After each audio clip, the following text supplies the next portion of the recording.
Master. Master. Wait, Master.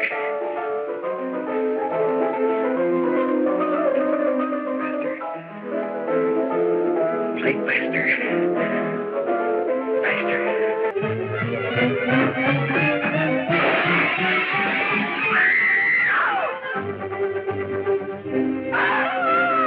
Hello, everybody. Happy holidays. Griffin and I are very, very happy to present you all with a review. I will remind you all that Griffin himself was an attendee of NYU Film School, so we have a real film critic here with us, in addition to just an amateur auteur like myself, not auteur, an amateur auteur appreciator. Cinephile, like myself here. We are going to conduct here a review of REEFER Madness. This is Griffin, to make this a true and a proper movie review. Why don't you break down for us this film, what year it came out, a little bit about it, and some of its cultural legacy, because we're almost certain almost 100% of you have not seen it. Yes, I bet some people in the audience have. Hopefully. Pleasure to be here. Happy holidays to everyone in the audience. I will have to note here at the top that we're recording this now. It's coming out over the holidays, but we're recording this on the eve of Trump's rescheduling of marijuana. That's right. Which is kind of a personal 9/11 for Saagar and Jetty. Saagar, in this moment, how are you feeling, and does that bring any context to the film? It brings a lot of context to the film. This film has never been more relevant. It's never been more important. Personally, I think this is one of the most important films of the last 100 years. And I think that's a really funny thing, maybe that people will say, and maybe even as we get into the movie, but that's because this movie has almost become like Star Wars. I mean, it's one of those things that's entered the cultural lexicon where even people who haven't seen the film know about the film. The very term Reefer Madness itself became a moniker in the 1970s, which we're going to get to here in a little bit, where people who were stoners at the time would screen the movie while they were getting high. And I think what's really important about the movie is that the name itself has taken on to almost be derogatory to anybody who raises concerns about the dangers, in my opinion, of this drug, of marijuana. And one of my goals here throughout the review of the film, beyond just appreciation, I think, for the filmmaking or for the way that it's all done, and we'll get into some of the problems, I think, with the messages here of the movie, but it is striking to me, almost 89 years later of watching this movie, how many of the core claims of the movie are unambiguously true. And it really just gets to some of the wisdom of some of the filmmakers that were behind this. We can get a little bit more into that. But yeah, I think at this moment, this film has never actually meant more to me, because it shows culturally what we're up against is that people think that this movie vastly exaggerated the effects of marijuana, when in fact, almost every single thing that they claim in this movie is unambiguously correct. And we will get through why I think the film has become what it is, especially, unfortunately, throughout the 1990s and 2000s, when people in the DARE program were ridiculed for bringing up, quote, reefer madness and all of that. And this film is far, far ahead of its time. And I think that's what really struck me about it. So Saagar will be covering some of the facts, and I will be covering the feelings. I am going to be tackling this film from a creative standpoint. Did the film make me feel something? What did it make me feel? Did it accomplish its goals as a piece of art? And so that's how I will be tackling the film. I did want to get Saagar's general reaction to having watched the film. I've actually watched it just for the first time, and I do want to kind of maybe seed something that it will be a big surprise later in this podcast, that there is a heavily memed moment that I knew as a meme that in the context of the film is completely different. Yes. I don't know if you know which one I'm talking about. We'll keep it a secret for now. But it was a total aha moment where I was very fascinated. There's a whole other context to this popular meme. But yes, before we get into any of those reactions to the film, audience, for those who aren't as familiar, let's get into a little bit of the history behind Reefer Madness, which was originally titled Tell Your Children. Now, The film was produced in 1936 by mainstream independent filmmaker George Herleman. It was financed by a church group and intended to be shown to parents as a morality tale about the dangers of cannabis use. Directed by silent era pioneer Louis J. Gasnier, it featured a cast of mainly little-known actors. In 1938, exploitation film producer Dwayne Esper purchased the film and recut it for distribution to exploitation houses, catering to vulgar interest while escaping censorship under the guise of moral guidance. Esper retitled the film Reefer Madness. Now, Reefer Madness was rediscovered in the early 1970s, and it became an underground hit on college campuses. It gained new life as an unintentional satire among advocates of cannabis policy reform. Critics have called it one of the worst films ever made, and it has gained a cult following within cannabis culture. It is in the public domain in the United States due to the film carrying an improper copyright notice. Which is definitely to our benefit, so that we can show to our you, benefit. We'll be playing some of the clips clips today, which is exciting. Yeah, I mean, Saagar, go ahead. What's your reaction to? I mean, if any of the history, react to that, but also like, have you watched the film before? I'd never watched the film before. I'd only seen clips of it. This was my first time too. Well, this is my first time sitting with this film, right? Like the whole thing. And here's the thing. It's a short movie. The runtime's only 68 minutes. It's not a long movie. And actually, reading the Wikipedia like you were earlier, originally it's tough for me. So this is just pure, like, in terms of cinema. Watching older movies is hard. Not just in terms of the pacing, but a lot of the things that we all take for granted are a product of the post-1970s, like cinema, you know, that most, especially Griffin, that you and I are very, very used to. So putting it in the context of a silent film director is really important. This film is told almost exactly like a silent film. I'm sure you probably noticed that. It's a chapter-by-chapter film, as in we don't have a lot of different scenes that cross-cut in terms of time. Each thing is kind of told in its own vignette. Each vignette is actually very it's tightly composed, as in, like, the scene itself, the way that it sets out, tells one portion of the story, goes on to the next one. Each one is kind of its own tight thing that doesn't necessarily connect. Some of the jump cuts can get a little bit confusing. The accents are hilarious. You know, some 89-year-old, yeah, their vernacular and the way that they talk. I am, by the way, wearing this jacket in honor of our titular main character, Bill. Who has a big redemption arc. Bill, who was a victim of marijuana and was pressured into this as an impressionable teenager. So he is our main character, the hero, if you will, of our film. I'm wearing a suit because I believe that you should wear a suit when you go to the movies. I'm kind of like Sean Duffy for airports. Yeah. Like, I think you should be wearing a 3-piece suit when you're going to see Five Nights at Freddy's 2. Absolutely. So, all right. Well, on that note, you know, we want to get into a little bit of the plot of this film. My general reaction, having never seen it before and only knowing it through memes, was, and I'm tackling this just from an artist's perspective, is, you know, if I'm tackling and viewing the film as a dystopian universe where there is a drug known as marijuana that has, with very specific spelling, with an H, that has almost a zombie infection level of intensity to it that sweeps over a small town and it is ultimately a tragedy, well, then I found the film kind of fun and interesting on that level, if I'm approaching it from there. Now, I don't know about extrapolating that to the real world lessons, but just maybe as a silent film era, but there's talking. It's a talking film. But, you know, I think I found it a little boring at times, but ultimately effective as almost a zombie film. It drags, definitely, which is kind of crazy to say for a 68-minute film. But there are a couple of scenes which don't really make a whole lot of sense, and easily it could have been tighter. I actually think it could have been a 45-minuter if it really wanted it to. There's some fat.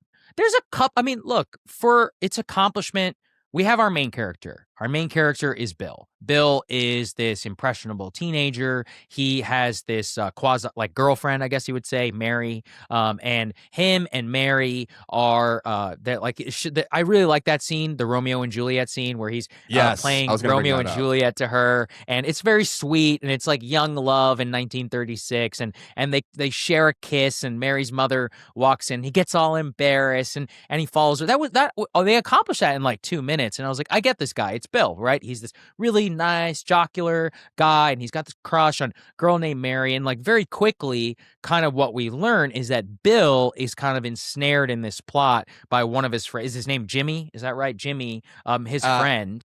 Well, Bill and Jimmy are both victims, semi. Right. The main, I guess. The main evil, there's two evil adults that run a flop house named May and Jack, and then they have two bad kids under their semi-employ named Ralph and Blanche, and they're sort of the bad kids that ensnare young innocents like Bill and Jimmy. And we'll get to that scene, that Romeo and Juliet scene, but yeah, the imagery to me was Adam and Eve before the apple. Oh, that's smart. Yeah, you're definitely right. They're in a garden. It's idyllic and they're angelic, and it's before they've consumed sin. Yes. Oh, that's very smart. You're really hitting it. You're absolutely right. I didn't pick up on that, and I was wondering. I was like, yeah, why are they? Because at one point in the scene, he falls into a fountain like of water, and I was like, oh, that's a very interesting courtyard, kind of design for a house in the 1930s. You're absolutely right. That is what they were getting at. It was just the picture of innocence.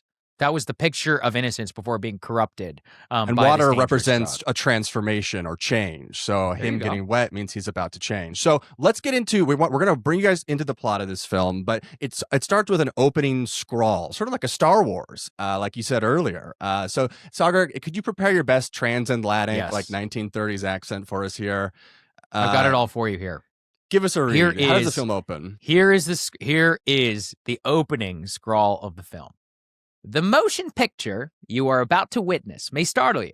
It would not have been possible otherwise to sufficiently emphasize the frightful toll of the new drug menace which has destroyed the youth of America in alarmingly increasing numbers. Marijuana, with an H, is that drug, a violent narcotic, an unspeakable scourge, the real public enemy number one.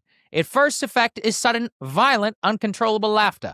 Then come dangerous hallucinations, space expands, time slows down, almost stands still. Fixed ideas come next, conjuring up monstrous extravagances, followed by emotional disturbances, the total inability to direct thoughts, the loss of all power to resist physical emotions, leading finally to acts of shocking violence, ending often in incurable insanity. In picturing its soul-destroying effects, no attempt was made to equivocate. The scenes, the incidents, while fictionalized for the purposes of this story, are based upon actual research into the results of marijuana addiction. If their stark reality will make you think, will make you aware that something must be done to wipe out this ghastly menace, then the picture will have not failed in its purpose. Despite the dread marijuana may be reaching forth next for your son or daughters, or yours, or yours. Or yours. Reefer Madness, 1936. Incredible. Bravo. Yes. Applause. Applause. Riveting, much like Star Wars. And again, I'm going to make this comparison a lot like a zombie film, describing the infection that spreads across the nation. So we open with our character of Dr. Carroll. Now, Dr. Carroll is sort of a Greek chorus character in this film. Yeah. He opens at this PTA meeting, which I'll just play a few sections of here, but he is the one who is telling a parent-teacher conference about the evils of marijuana. Let's take a quick listen. Must be stopped. You and all other school parent groups about the country, and you must stand united on this and stamp out this frightful assassin of our youth. You can do it by bringing about compulsory education on the subject of narcotics in general, the dread marijuana in particular. That is the purpose of this meeting, ladies and gentlemen, to lay the foundation for a nationwide campaign by you to demand by law such compulsory education. Because it is only through enlightenment that this scourge can be wiped out. Okay, so that's Dr. Carroll. For those just listening audio-wise, I would describe him visually as like he looks like the bad guy from Raiders of the Lost Ark. Like, give me the artifact, Dr. Jones. Oh, you're muted, Saagar. Saagar, unmute.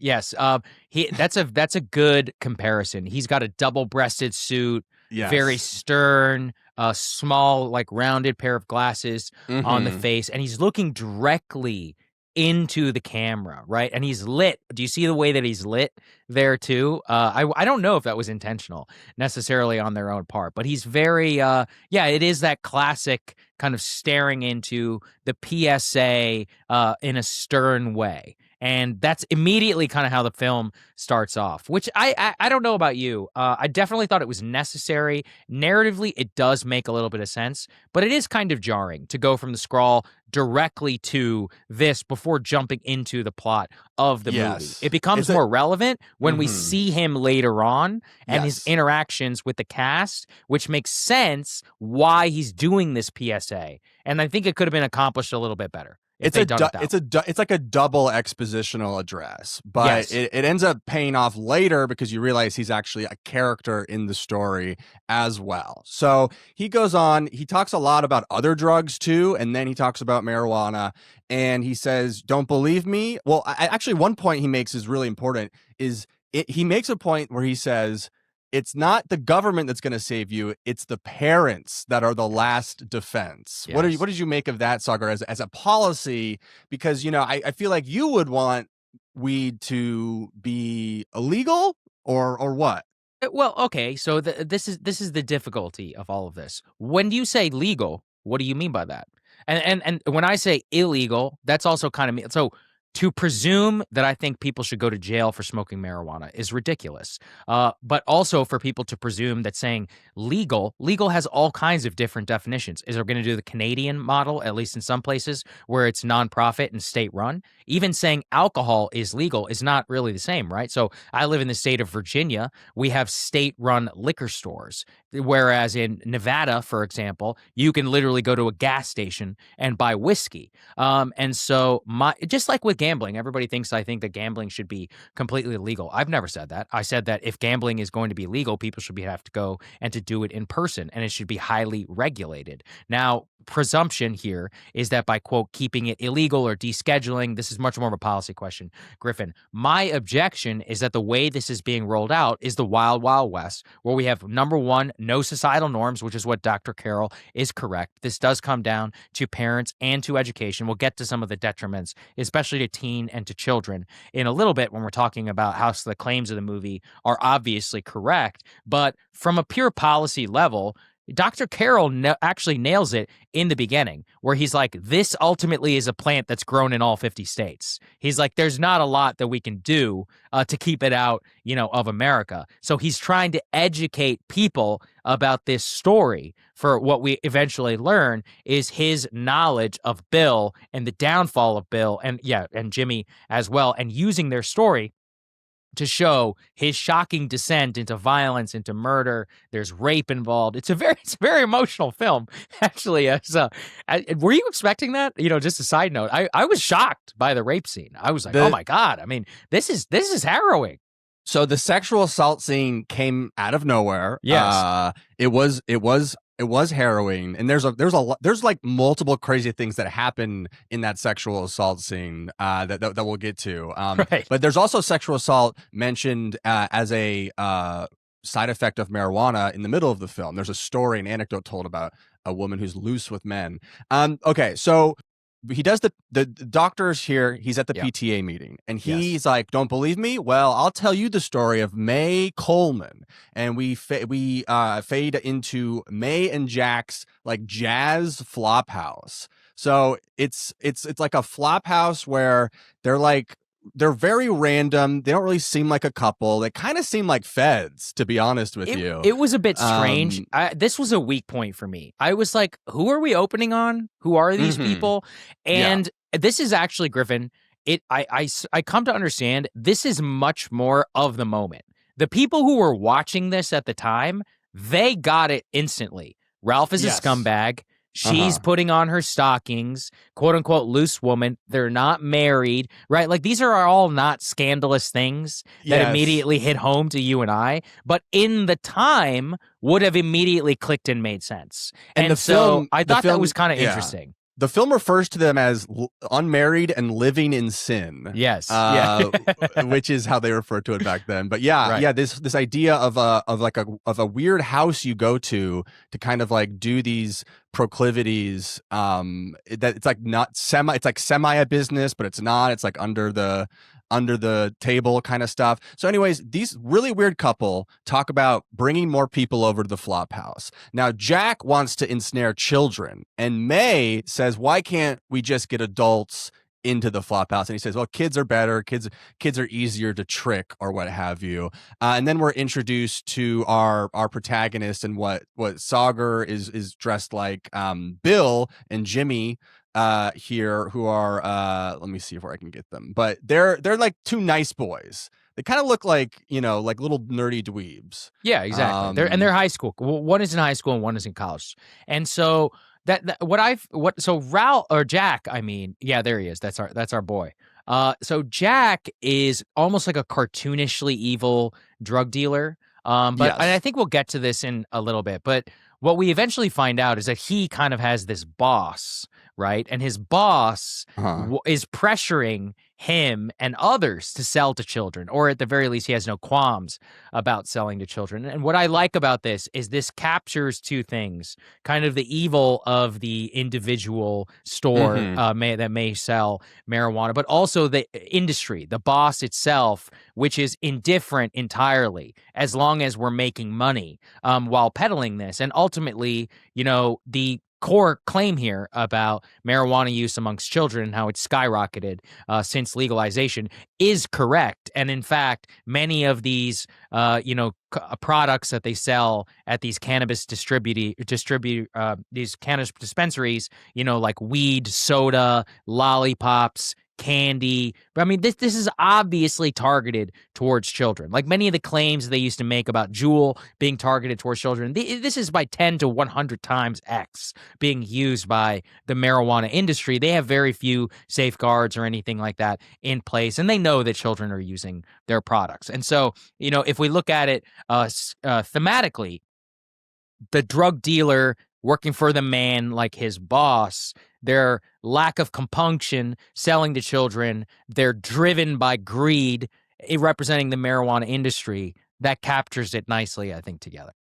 And see, I guess my only pushback there, and I want to kind of stretch this point out over the course of the film, but to me, it read as the dangers of if we don't legalize it, then you're going to have random drug dealers in flop houses who put your kids in dangerous positions where those kids could have just gone to a store and bought weed. And then a lot of the events that occur in the film wouldn't happen. And I think it's actually the individual enterprise of drug dealers that is actually the real threats that I view from this film. Right. But we'll get more into that. Yeah, that's I mean, look, those were claims that were made pre-legalization. They're just not true. So marijuana use amongst children has gone up, especially in states where there's been legalization. So this theory of legalization and how it would put more regulation and make things safer is just not true. Marijuana is more dangerous than it's ever been before. It's much more potent in terms of THC. It's causing all kinds of crazy illnesses. There's just been too much evidence now at this point that legalization has increased the amount of use, and there's been no regulation in terms of potency. There's been very little scrutiny.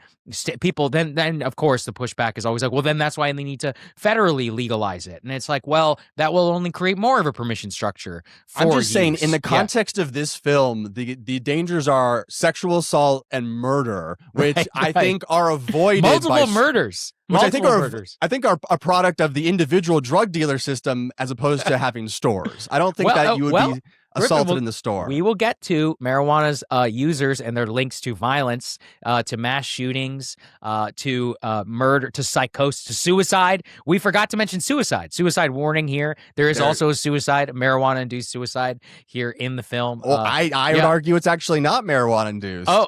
It's guilt-induced. Yeah, it's guilt-induced. We'll save that what blew my mind, because I always thought that it was it was marijuana induced from the meat. I think the weed made her go crazy. At that point, once you've gone crazy, we'll that get is there. an A lot of effect people weed. are about to go crazy, like any good horror zombie film. Yes. Okay, so you said there's these guys that are kind of these like creepy drug dealer. I'll pull them up again. On the left here is Jack, who's like the adult drug dealer, and on the right is Ralph, who's kind of like the bad kid and snare. And you know, not only is this film warning about weed, but it's warning about people like Ralph who are college dropouts that still hang out with the high school kids. Yes, you got to stay away from those guys.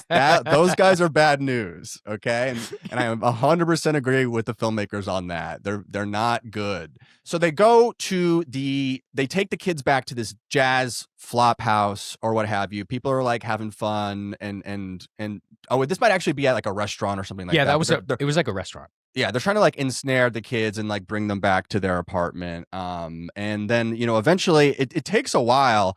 But I noted here 1340, it takes 14 minutes almost for the first weed to be presented on screen. Yes. And it's from the Piano Man at this restaurant, and he's making him, it makes him wild.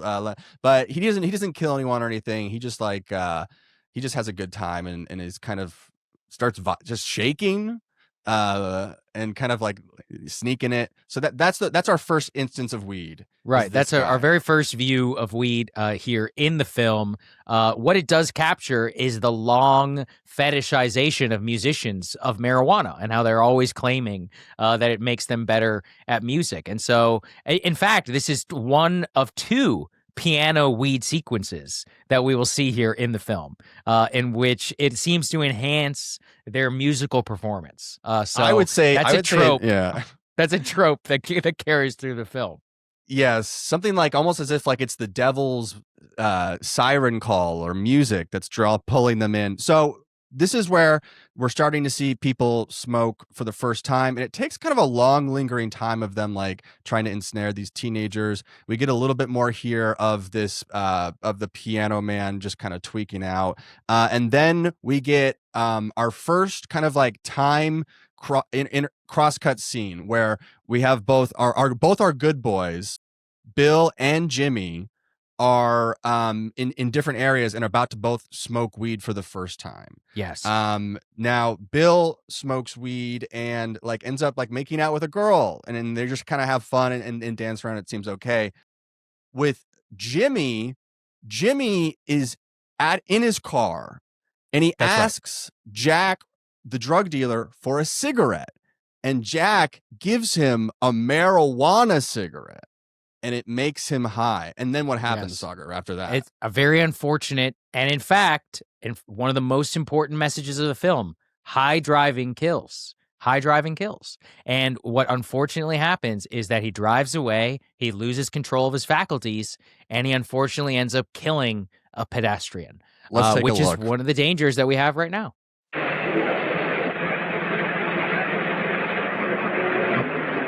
My God. Yep. Slow down, you'll kill somebody.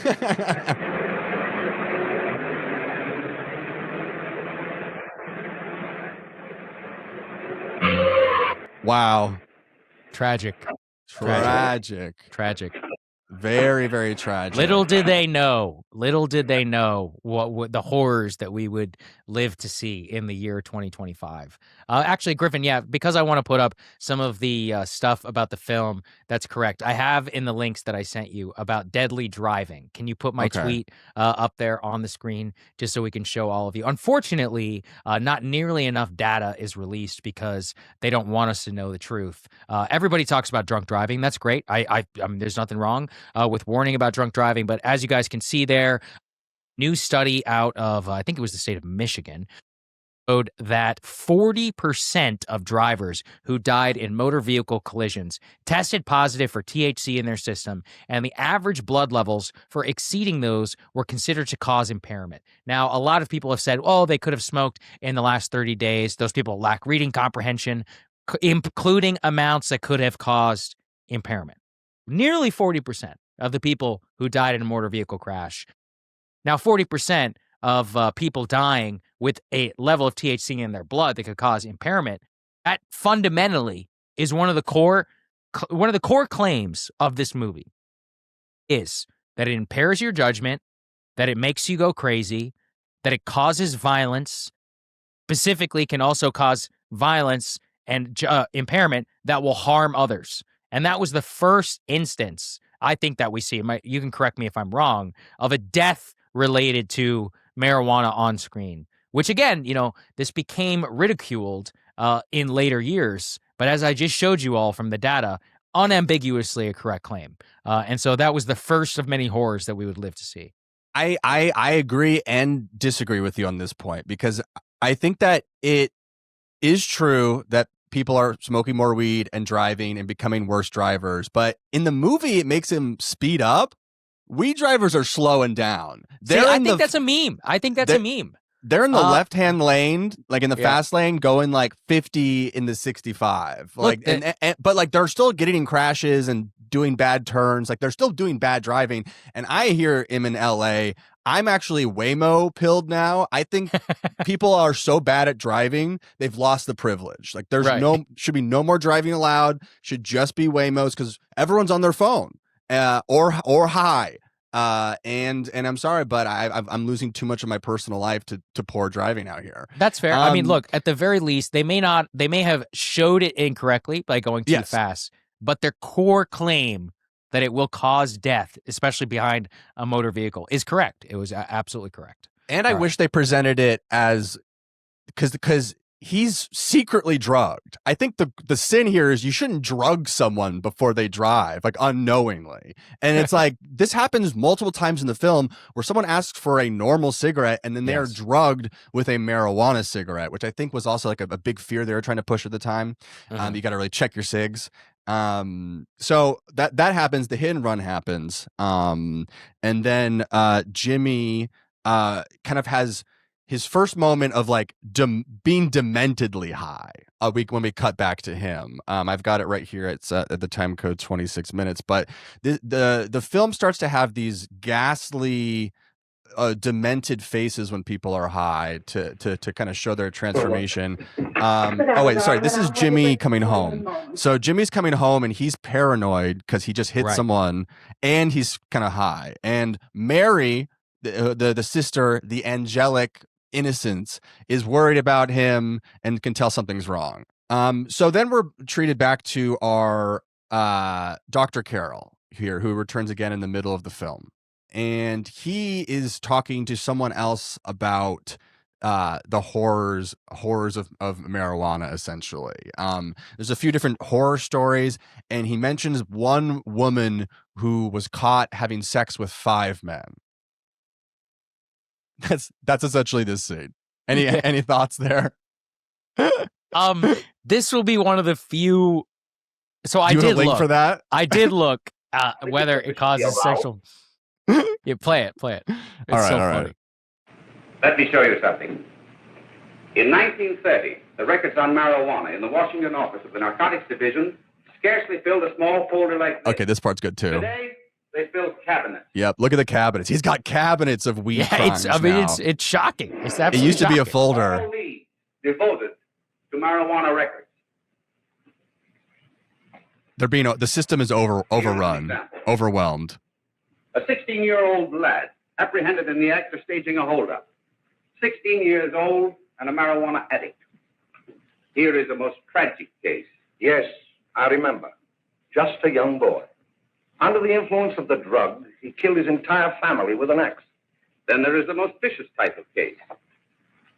Here, in Michigan, a young girl, 17 years old, a reefer smoker, taken in a raid in the company with 5 young men. Here is a particularly flagrant case.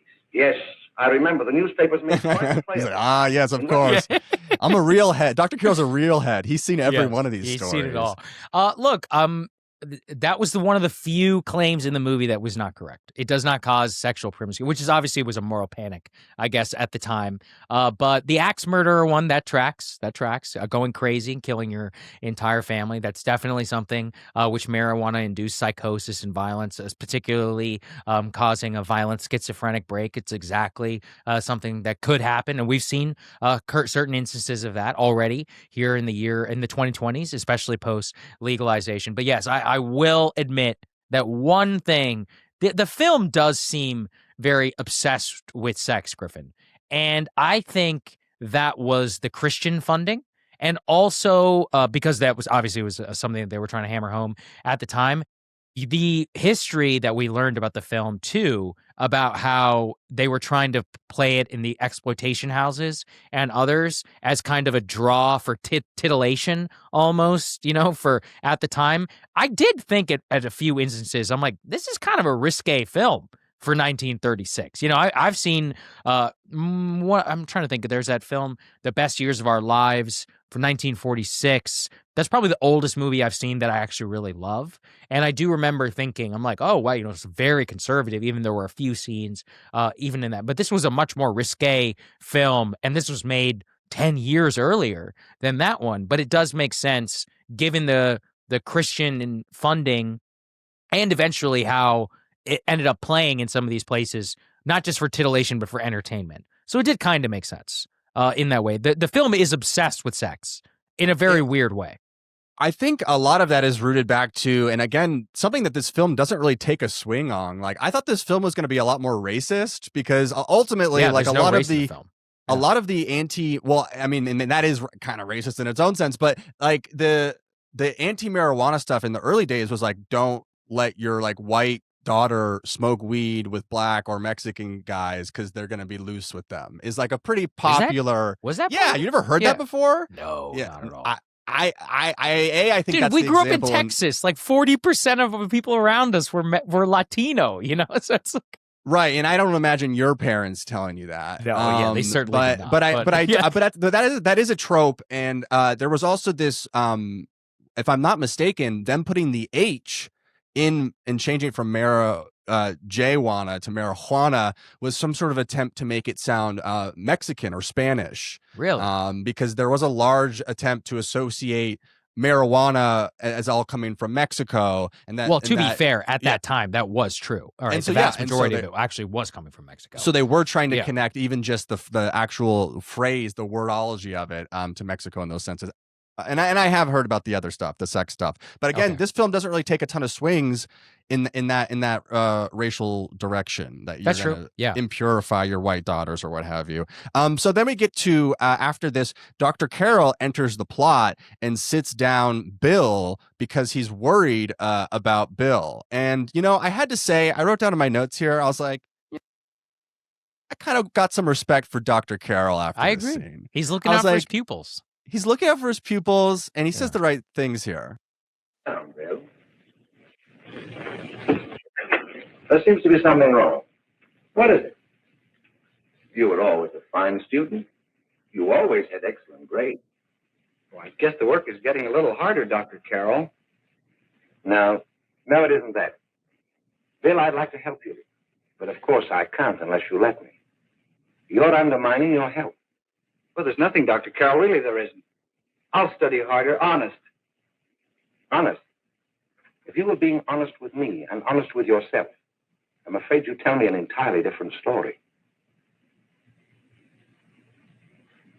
Bill, I'm going to ask you a straightforward question, and I'd like to have a straightforward answer. Yes, sir. Isn't it true that you have, perhaps unwillingly, acquired a certain harmful habit through association with certain undesirable people? Well? Oh, no, sir, I haven't, Dr. Carroll. Well, that is, you see, I'm worried about something at home. All right, my boy. We'll just have to let it go at that. But remember, if you ever want to confide in me, no one will ever be the wiser. See, thank you. That was really nice. It was nice. It was sweet. That's great. He's great. He's being a great adult role model figure in his life. He's trying to be honest with him, and he says, you can come clean. And then he has a lot of grace and says, you know what? My door's always open to you. Yeah, I think that, look, it captures marijuana behavior correctly. Griffin, you and I, at the very least, you'll admit this. We all know a guy who was normal, started smoking weed. Weed became his entire personality. Or a girl, whatever. It's definitely both genders. And they just, they completely drop. They become demotivated, lazy. All the tropes are true. Sitting around. Yeah, I mean, it can be running around with an old with a bad crowd. Right? I mean, that's ultimately what happens to our hero, to Bill, who was unwittingly drugged. And it can be that with any addiction. I think that I feel just as bad for Disney adults who go to Disneyland 15 times a year. Well, my jihad on Disney adults. I agree. It honestly could be even more expensive. It could be even more expensive. It's sick, and I'm ready to reschedule the drug of Disney. I'd be there. I'd be right there with you, brother. I'm fine with that. So we keep moving on, and now we're getting to another famous meme moment. So, Bill doesn't take Dr. Carroll's advice, goes back to the flop house, and we get some of a big first demented smoking weed, and they're having sex. Yeah, it's crazy. Everything's getting wild. And then we've got do we have his crazy laugh? I think he does a crazy laugh here.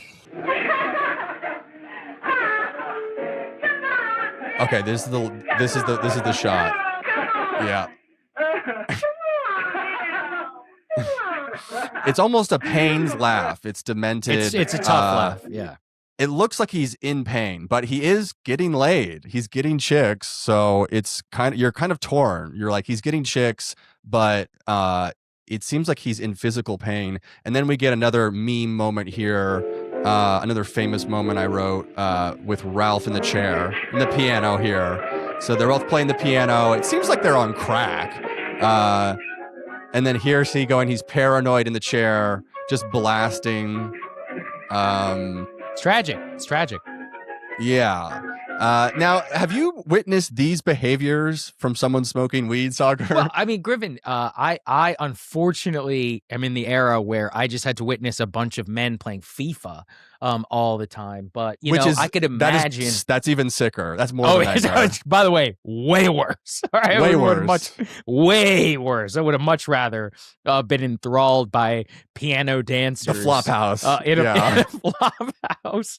But look, I mean, what it captures, this part of the film, which again it's obsessed with sexual promiscuity. This is a setup for impairment, for sin, which will lead to our second tragic death, and a marijuana-induced violent death, unfortunately, and which ensnares our beautiful, how did you call her, our Eve character? Yes. And our unwashed, our like untainted character, Innocent Lamb, who is killed in an unfortunate marijuana-related accident. So this, I'm gonna skip forward to that scene because it's crazy and there's a lot to break down. But essentially, it's a crazy scene. Essentially, all of the kids are at this party now. Everybody's there, and Ralph is very clearly flirting with the innocent Mary here. And once again, when Mary asks for a cigarette, and she's handed a marijuana cigarette instead, and doesn't know it's weed. So once again, like, I think it's like, yeah, it's bad. It's bad to drug people. It's bad to secretly drug people. It's bad to drug people. And I almost bad wish to do drugs. I almost wish the characters chose to smoke weed. As opposed to being secretly drugged. Again, though, that is a metaphor for the marijuana industry, for the industry which is constantly pushing this stuff on you. All of the advertisement, all of the, my wife and I, we watched Knocked Up recently. Great film. Great film. Love the film. But the weed propaganda is unbelievable. Just like the stoner worship. And it's shocking to think, like, we were all just taking that in 07, being like, Pineapple Express. Pineapple Express. We're like, oh, just look at these chill, hilarious, fun stoners. Nothing ever goes wrong in their life. By the way, if you watch it, it's a very subversive pot film if you're looking for it. I actually think that's one of the most anti-weed, and pro-life films ever made. Like by far. Next holiday season, we'll it's do shocking. Knocked Up. It's shocking to watch it. It's actually wow. I think it has been almost 20 years since that movie came out. It was in 07. But what does she immediately do? This is a huge pivot to Knocked Up. She's like, you need to stop smoking weed. He had to stop smoking weed to become a father, to become a good companion, to grow up. But anyways, the point of it around this is about the propaganda kind of that surrounds convincing you that smoking weed is cool. And that is what both that film and this film kind of combine together. So it's a string of nearly 70 years that you could see. Wow, from Reefer Madness to Knocked Up, spiritual sequel. So okay, we gotta break down this scene. I don't want to show a lot of the imagery, but essentially what happens is Ralph starts to trick Mary into smoking weed. Mary gets high, and then Ralph begins to sexually assault her, like on violently the couch here. Too, like out of nowhere. It's yeah, like crazy. Truly, it's crazy. He's like fighting her, and then it gets even crazier because Bill comes out, and Bill comes out. Bill comes out after that, and Bill misinterprets the sexual assault as consensual because he's so high, which is like a crazy extra layer I didn't think I needed for the moment. But so he's misinterpreting it as consensual, but he still breaks it up because he's jealous. Exactly. And he's like, get off of her. Even though he just cheated on her with Blanche, who has not been. Blanche has. You're right. Oh my God. I didn't think about Blanche. that. Yeah, I know. I mean, that is the very 1930s of it all. Is that even though he just cheated on her, he's very upset that she's cheating on. Well, he thinks that she's cheating on him, even though she is being like violently sexually assaulted. But it leads to one of the climaxes here of our film. Yeah, he's honestly like him having sex with Blanche is kind of like how in Midsommar the boyfriend gets drugged and everything. It's kind of like Midsommar. It is that I didn't think of that. You're absolutely right. So he pulls Ralph off of Mary after misinterpreting it as consensual. Then Jack comes in to break up this fight that's going down, brings out his gun, hits him over the head here. Let's take a watch. Wow. Now I have to say here on the cinema angle, I did right here. Why didn't they have any music for any of these action scenes? Great call. You're totally right. There's just no music here, and you can really feel it. Let's take a listen.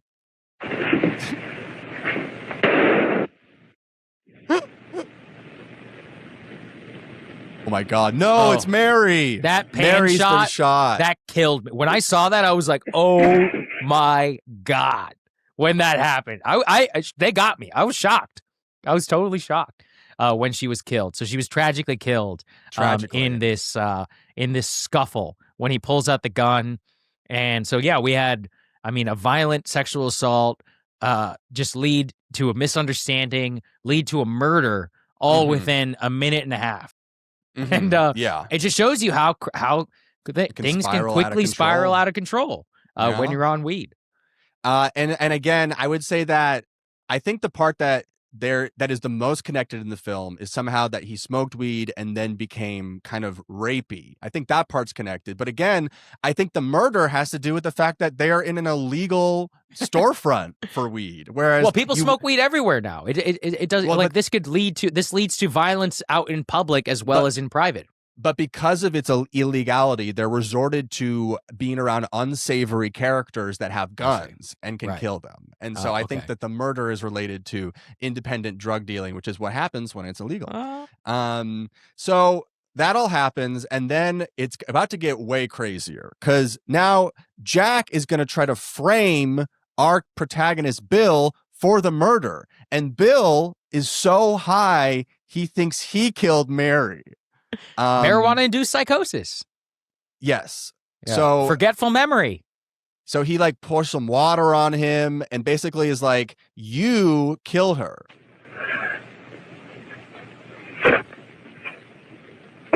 And he totally buys it. Tragic. Very tragic. What happened? You killed her. You killed her. Oh, okay. All right. So now they have framed poor Bill, and there is this whole long thing with this trial. During this court trial, Dr. Carroll shows up and rats on Bill. Yes. And all of my goodwill that Dr. Carroll No. had earned in the past scene where he said, you can come to me, you can tell me anything. He breaks his doctor's oath of confidentiality and rats Bill out in court for being addicted to marijuana. Mary was killed. He didn't know. He was protecting her legacy. He had to speak up. He saw the evil that this drug had wrought. This woman, an innocent life was taken, and he had to speak up for her, and he did. He didn't know what he was doing was wrong. I think Dr. Carroll did the right thing. Okay. Wow. That's a good T-shirt. So now there's a lot of drama. You know, there's some jury stuff. It's all kind of boring at this point in the film. Yeah, it was a bad stretch of the movie. The trial didn't make a lot of sense, especially the jury part. Where they have this part where we won't bore you with it, but there was a reluctant juror. Yeah. And it wasn't really explained why. It's like 12 Angry Men in like 15 seconds.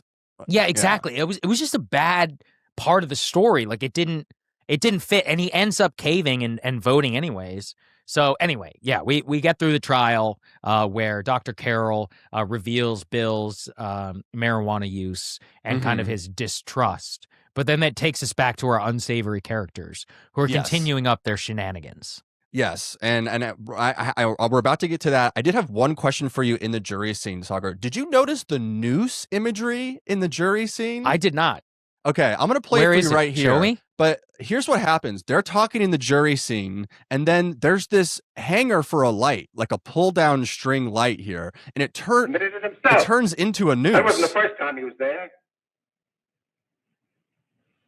Oh, wow. You see that? Yeah, I did. It's the most That's artistic. Creepy. It's creepy, isn't it? That is creepy. It's the most like avant-garde moment in the film, and I was struck by it. I was struck by it deeply. I noticed it, but it didn't even stick. Like I wasn't like, oh yeah, that's it. But makes sense. Well, I think it shows you the stakes of the jury decision there of finding him guilty, which they're going to hang him when they do find him guilty. Mm-hmm. Okay, so now we're getting to like the dark night of the soul part of the film here. Essentially, you know, the bad kids, Ralph and Blanche, are still hanging out at the flop house. They're worried that they're going to get called into court or what have you. And the drug dealer, Jack, is talking to his boss, and his boss essentially is saying, hey, why don't you silence and kill all these kids so that no one can talk in court? Is that essentially what happened? Yeah, is that fair to say? That's a good summary. Yeah. So there's again, I wrote no music in these scenes, which is weird, but there's also two iconic moments here that are constantly referenced. There is this like more demented paranoia, like Ralph is really losing his mind here, as we can see. I've got to see Jack. We can't let that kid hang. They do more piano, and this is the famous piano scene. Yeah, this is where wild scene. He goes faster, faster. Which again, not something you typically hear a stoner say. Like again, now listen, I've been around. Psychosis hits people in different ways. Yeah, from my own experiences, this reminds me of some more cocaine related incidents. Play faster.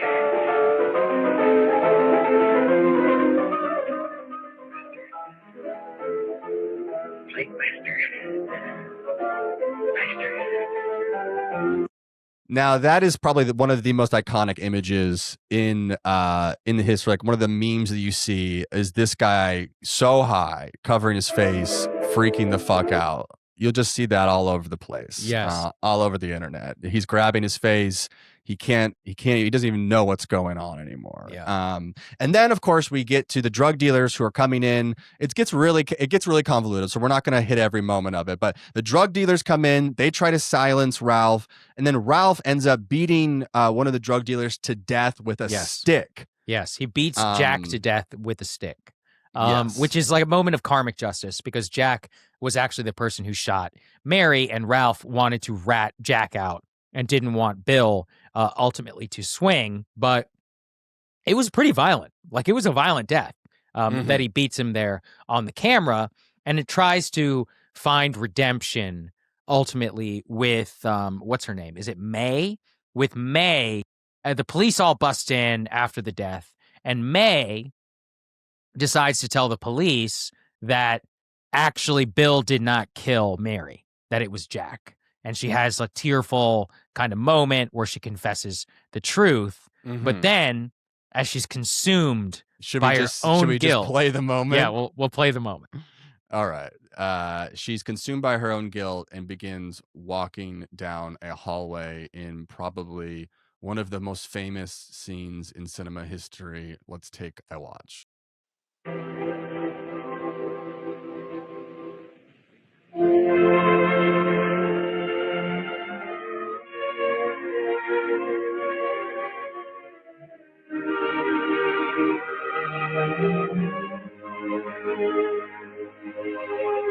The good times are flashing by.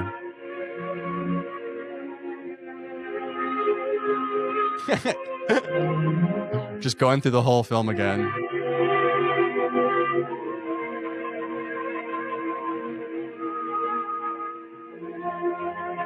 I think it's pretty beautifully shot. Yeah, the window and just how we get to that window is crazy.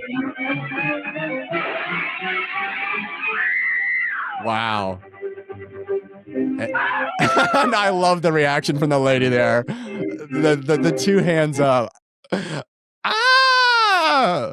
Wow. A little ham-fisted, but, very of the moment for its time.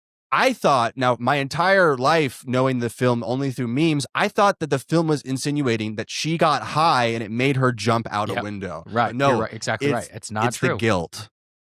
It was the guilt. Although, as we've said, I do believe it was a marijuana-induced A residue. psychosis. A residue. She had gone crazy, and because of that, she could not handle the consequences both of her actions, and she had marijuana-induced psychosis, which caused her to commit suicide, which, by the way, tragically, and we can get to this later on when I put up some of the links, is actually something that has been medically and scientifically proven to be real. Marijuana-induced psychosis leading to suicide. Tragic. By the way, suicide hotline and all of that, if anybody is struggling right now, do not use ChatGPT, as we cover on our show. But yes, I would say, that's the real...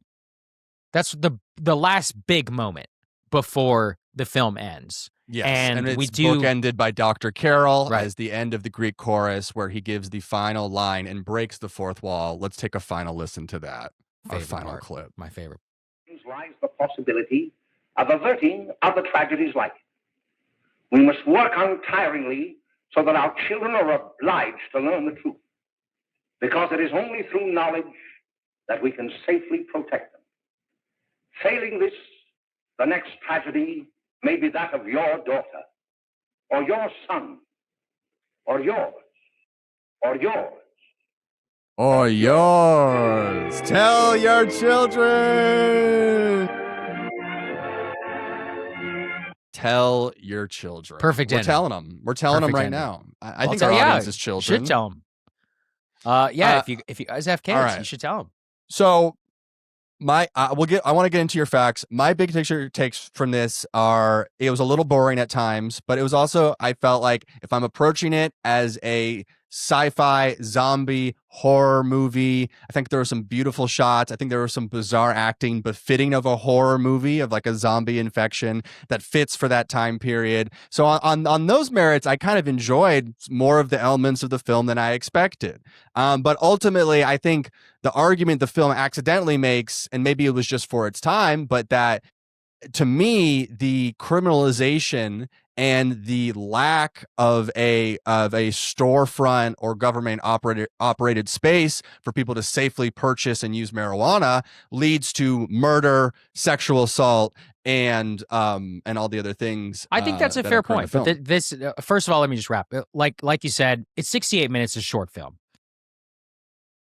It's kind of crazy to have a 68-minute film, which drags. But I think also Again, though, I want to be fair. People cannot conceive of how pre-phones, a lot of movies were long, or they just included stuff which made not a whole lot of sense. Have you ever watched The Deer Hunter, Griffin? Yeah. Yeah, I watched The Deer Hunter totally. recently. Oh my God, man, it drags. Like for a classic film, there are some long, lingering scenes, which I'm like, yo, this easily could have cut. I think it would have been 2 hours and 20 minutes and it would have ripped. But that's not the point of the film, and that's fine. My point is just that, especially at this time, when a lot of the reason people even went to the movies was just to kill an hour. They didn't have television. All they had at home was books. They had nothing, radio, right? And so they wanted to be visually entertained. The stuff that drags for us didn't necessarily drag for them. But yeah, in its time, I think it was probably better in its time, more appreciated. But for us, in the moment, there are definitely times when I wouldn't say it's nearly that successful at capturing your attention, which is ultimately, to be entertained. Like that's the purpose of a film. Now, again, I want to put some of these facts up here. You already put the one up there about driving, but let me. Oh, no, Which one you want next? I think they deleted. No, I got them. Which one you want next? Okay. The next one that I wanted to put up here is so one of the central themes about it was Billy. He becomes stupider, he becomes less reliable. Let's put the one up about marijuana reduces IQ. I just want to say that every claim that I'm making here is backed up by multiple scientific studies. It is empirically and statistically now proven that long-term marijuana use, especially when started young, dramatically by almost 5 points reduces IQ.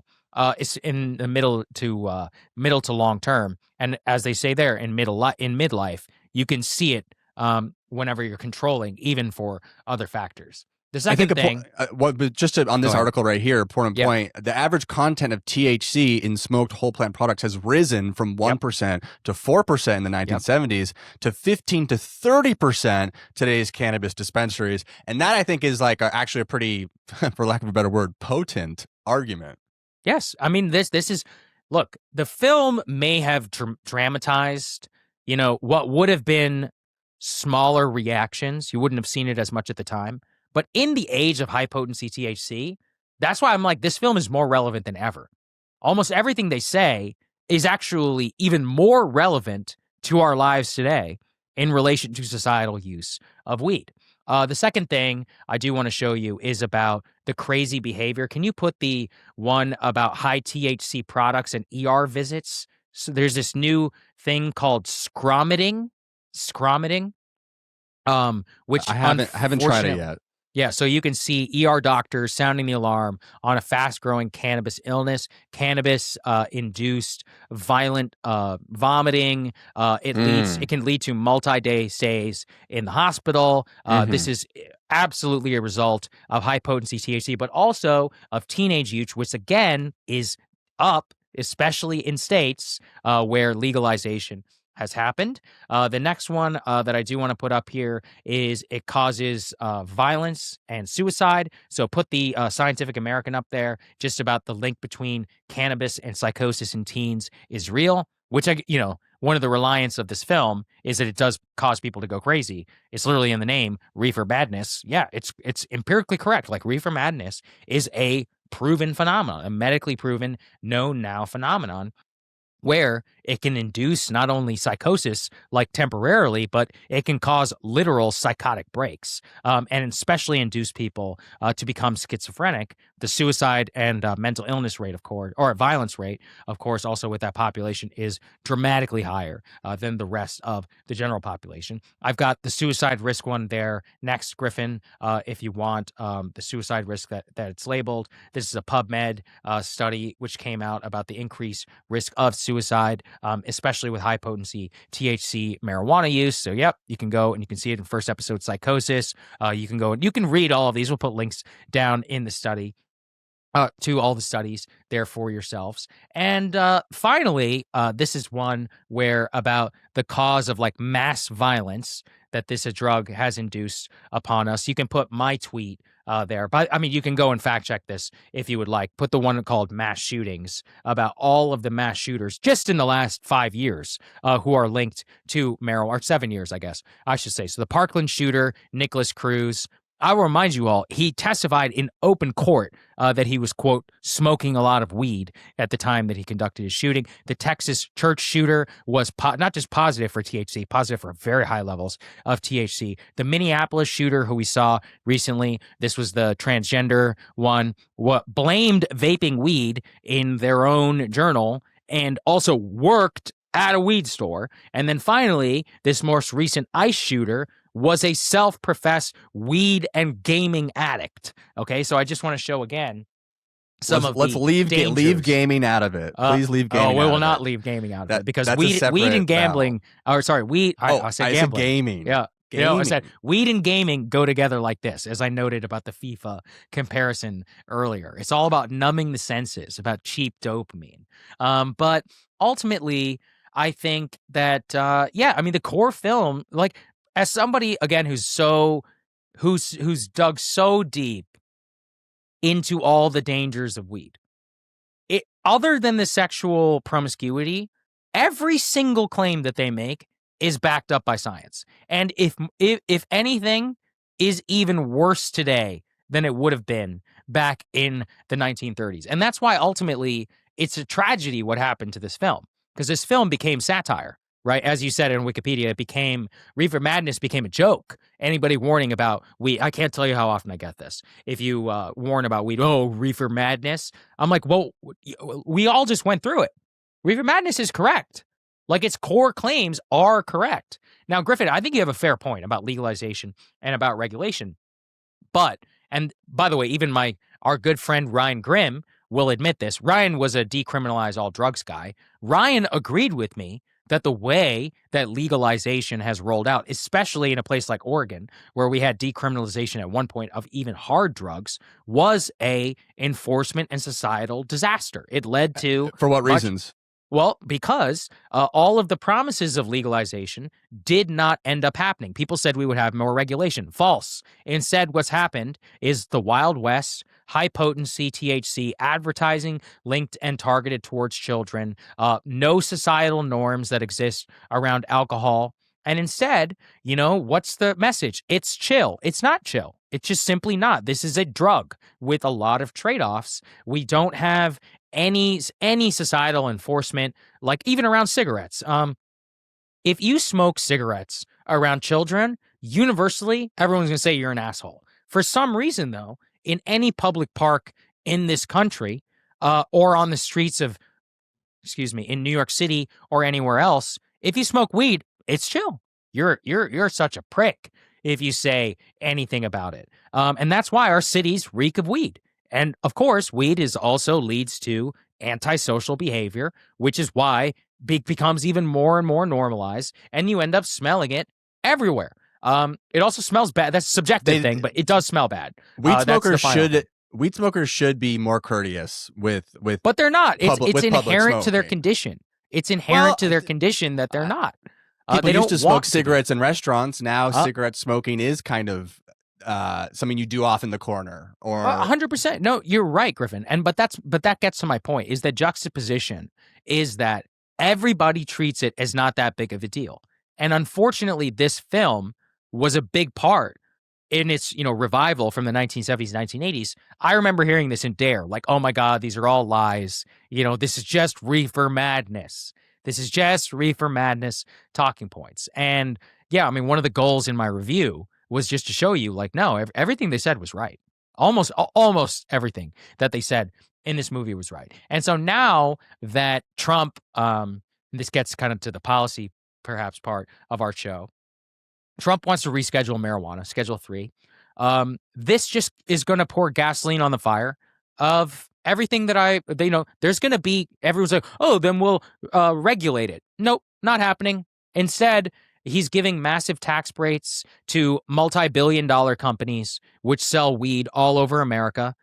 Venture capital, Wall Street, the pharmaceutical industry, they're salivating over the rescheduling of marijuana. They want to pump billions more into this industry, sell you as much as possible, make you addicted. Right now, daily weed use outpaces daily alcohol use. And That makes sense. yeah, I mean, and listen, I mean, again, to get to society, if you drink every single day, you're an alcoholic. Everyone agrees with that. You have a problem, dude or gal. If you drink every single day, if you cannot go a day without having a drink, you have a problem. If you smoke weed every day, oh, it's fine. Oh, that's chill. Normal. Just taking the no. You have a problem. You are addicted to weed. And unfortunately, again, like all vice industries, every single thing I'm saying here can be fact checked. Marijuana, in particular, its users, the highest amount of users are daily users. That might make sense, but what I'm trying to say is it has a much larger portion of the marijuana user base are daily users than people who are quote unquote casual drinkers. There is something about this drug which in particular leads to a heavy reliance on it by the people who use it and who end up consuming it on a large basis, which is very profitable to these companies. And that's their ultimate goal. And Trump's ultimate goal now is to vastly enrich the scum who, it's not just weed, it's gambling, it's all vice, related industries. And, to get back to the alcohol point, we do not have the same norms around weed that we do with alcohol, or even cigarettes. I mean, you can't advertise cigarettes, and yet you can advertise. You can't advertise or the Marlboro Man commercials and all that stuff that existed, but you can do it for gambling. And but not even for on weed. marijuana. No. But what I'm getting at here with weed is that even today, what we're seeing is this billion-dollar industry just create as many ways as possible to make you high all the time. Weed soda, weed gummies, weed this, lollipops. It's different strains, all of the craziest. I mean, at one point in Colorado, there were more weed shops than McDonald's or Subways, right? There was like a weed shop on every other corner. And this is actually the case where in more rural areas, down market areas, we talk about the dangers of Dollar Tree or any of these, payday loan lenders, alcohol, but yeah, it's funny. People think I defend alcohol. Sell alcohol in a poor neighborhood, you're a scumbag. I'm happy to say that. But also, if you sell weed in a poor area, you're also a scumbag. Okay, or lottery tickets, or any of these other deeply exploitative things. But the thing is that with almost all of those, most people can agree that those are bad behaviors. It's only weed that we seem to have this carve out on. So if anything, that's my major goal, is to stigmatize it, is to re-stigmatize weed, porn, gambling. I want these things to be thought of in the same way that we think about all other vices that we know are horrible for you. I'm not saying you should be locked up.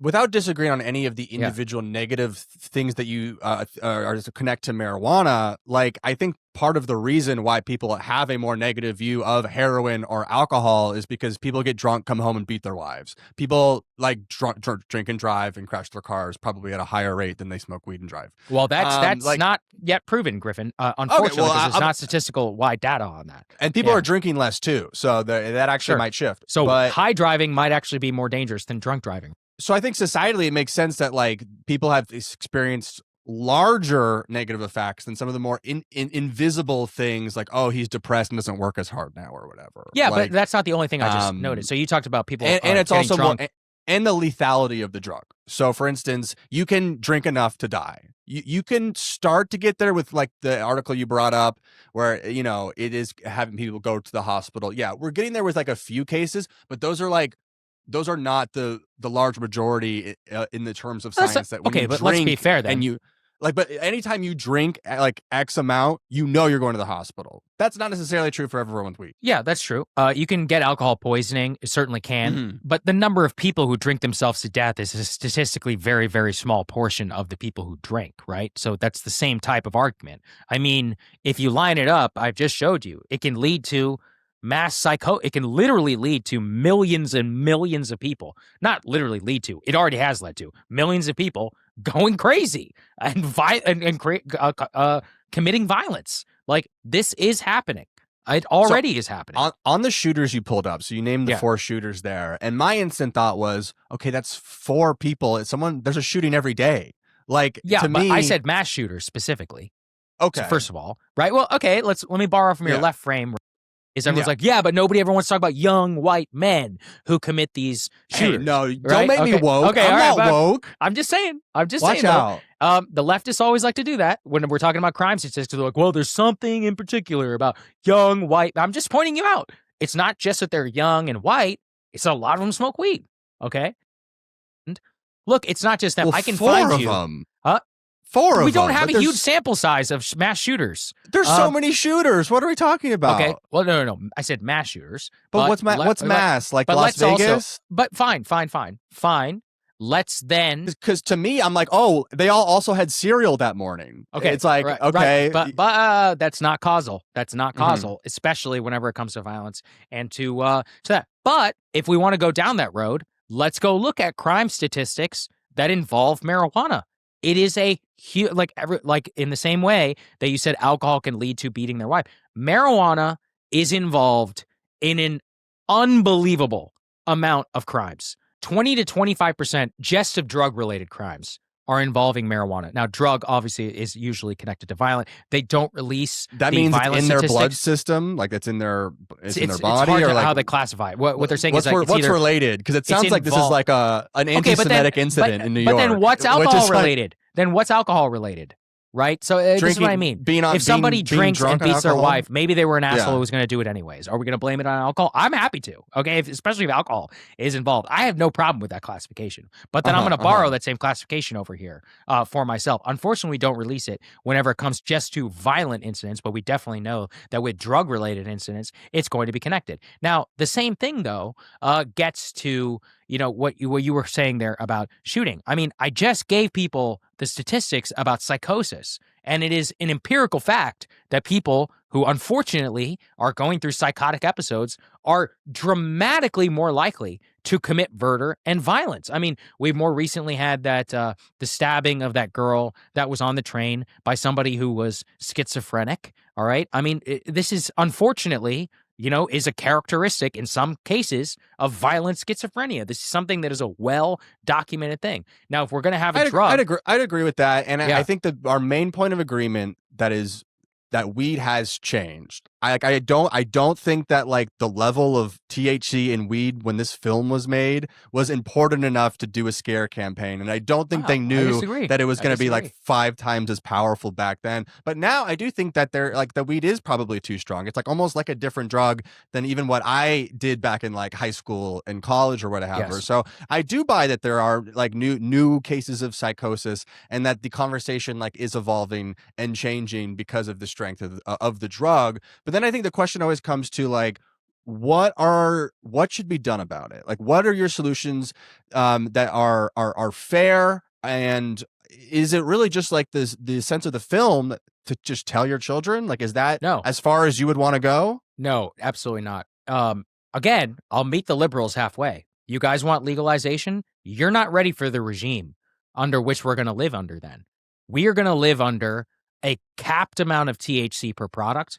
We are going to live with none of these bullshit products which peddle to children, lollipops, drinks, and all of this other ridiculous nonsense. We are going to live with taxpayer funded specifically like addiction clinics and others, which is going to monitor anybody. I love that. You may. The people who buy weed bitch and moan anytime somebody actually taxes it. They don't want it. Like, at the end of the day, what we've witnessed with weed and gambling, legalization, is ultimately the way that it all falls is no regulation, Wild West, and that the users themselves become so addicted, they turn into lobbyists for the industry. So, for example, and, I guess I'll call out Barstool here, but I saw multiple personalities, even though I have some friends over there, who were lobbying against gambling taxes. The whole point was, we were going to legalize gambling so we could tax it. But no,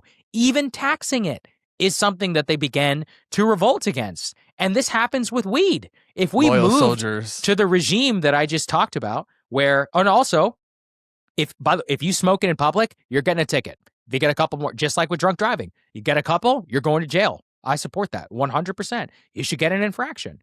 You cannot disturb the public peace by constantly just going around and smoking. And then we need the societal. I don't stuff object on to top that of either. Right. Yeah, But that's what I'm trying to say is, and I think this, when people hear criticisms like yours, they think of the war on drugs. They think of like all of those failures, and they think that you kind of want to recreate it. But that's not what I'm hearing. No, not at all. I'm saying I will meet you all halfway. I've even said this about drugs, hard drugs. I go, okay, fine. But if you get shot, if you're shooting up, if you have a needle in your arm outside of my house, which happens, you're going to jail.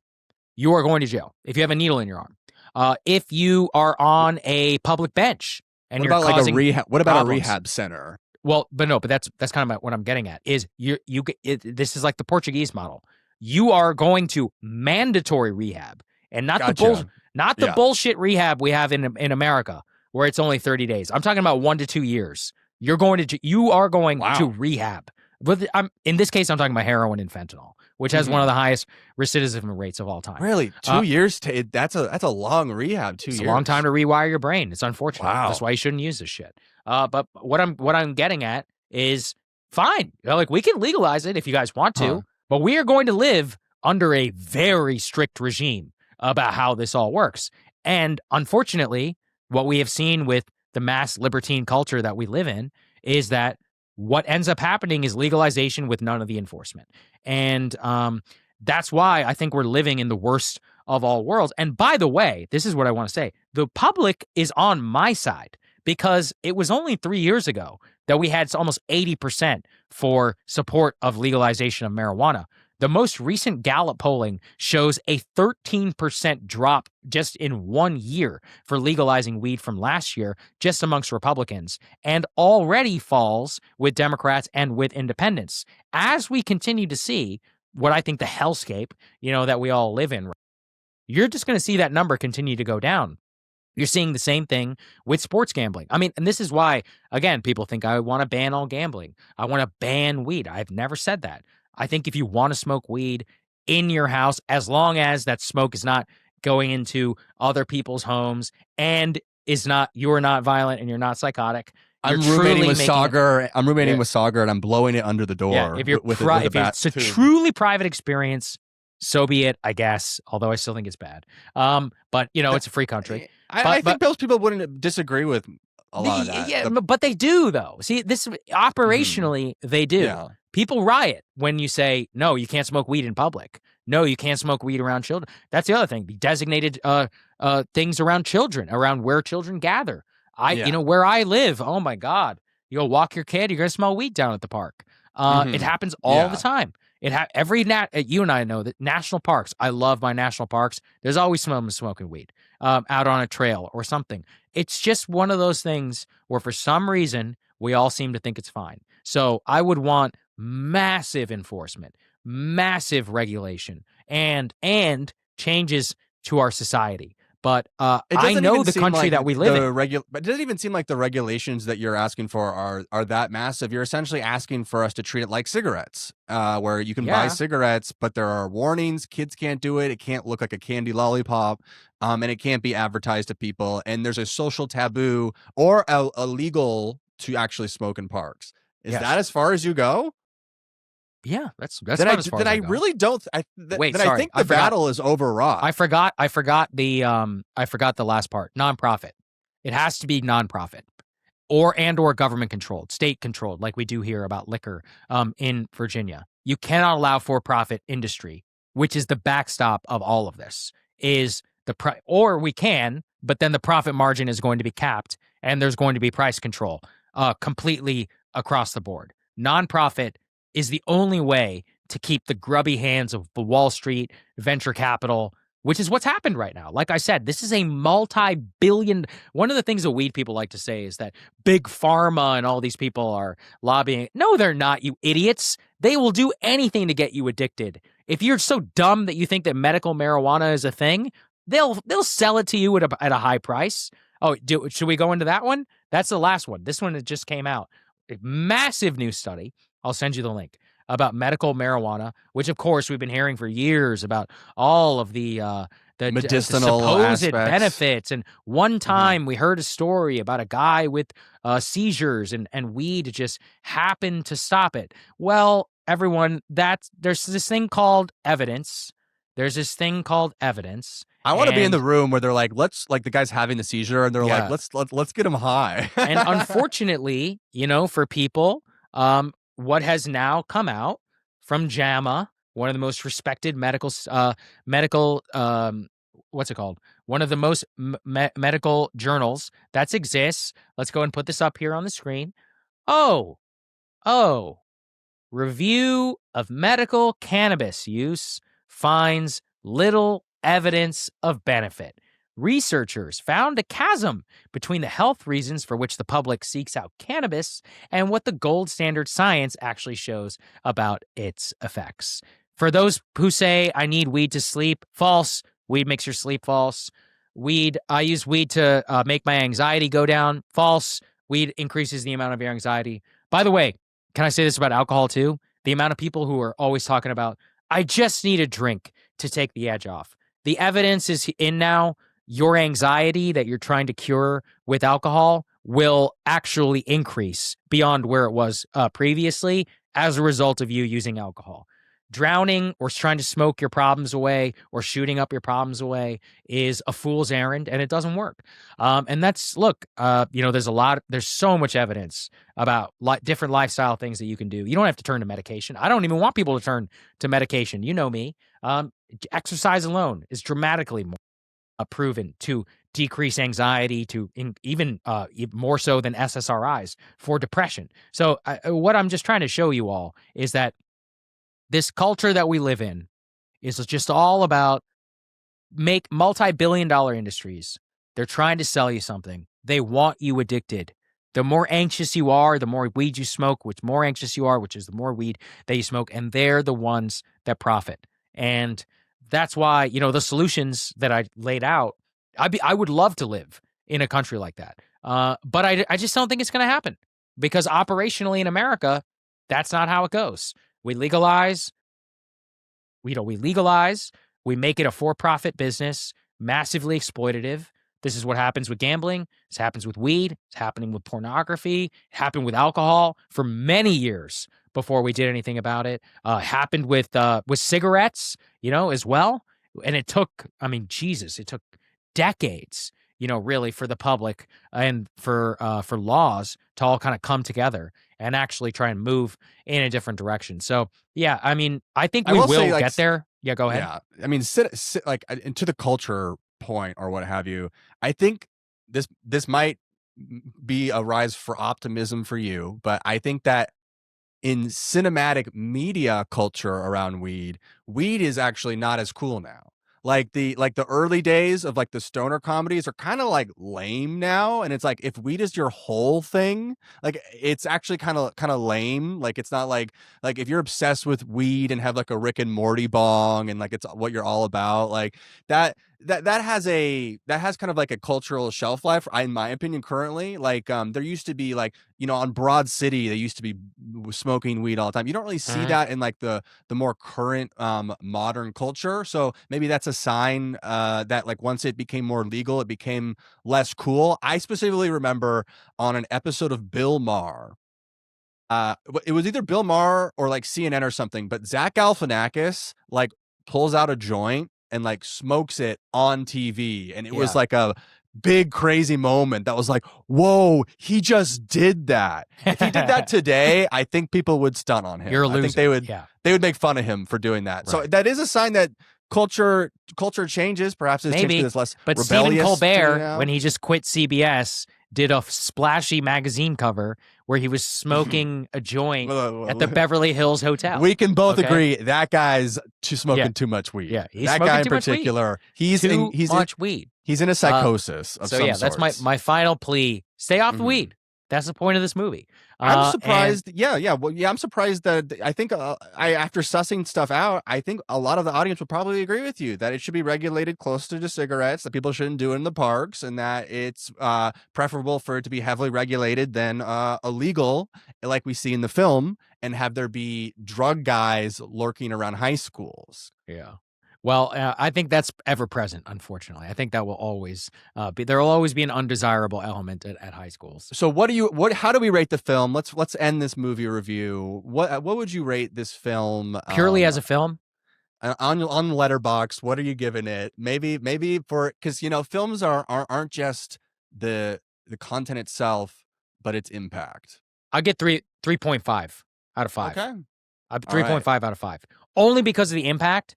If I was grading it purely like as a movie, I'd probably give it like a 2 out of 5. Mm-hmm. Just because so much of it drags, and it can be a little bit convoluted. But I guess we have to grade it on a curve. Like I said, I mean, this like learning that it was done by a silent film director actually made it click. Where I'm like, oh, that's why it's so choppy at times. It doesn't flow necessarily. But you got to cut people a great break. This was almost 100 years ago that this film was made. So yeah, but that in the modern era, I don't think it holds up as a film necessarily, but it definitely has.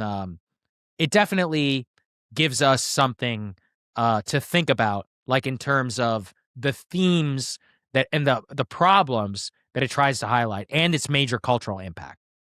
Okay. And I didn't know what star to give it. So folks, if you've made it this far at the end of this interview, this one's just for the deep cut fans. This is for the real. I'm giving it one big bong rip for Saagar. All right. I like it. Not that I know what any of that means. Thank you guys for watching. Whoever watched this, seriously, thank you. We, at the very least, we're doing this for us because we enjoyed the hell out of it. Griffin, we should do more movie reviews. Knocked Up next year. I'm excited to do Knocked Up next holiday I'm telling season. you, it's a good film. It's good.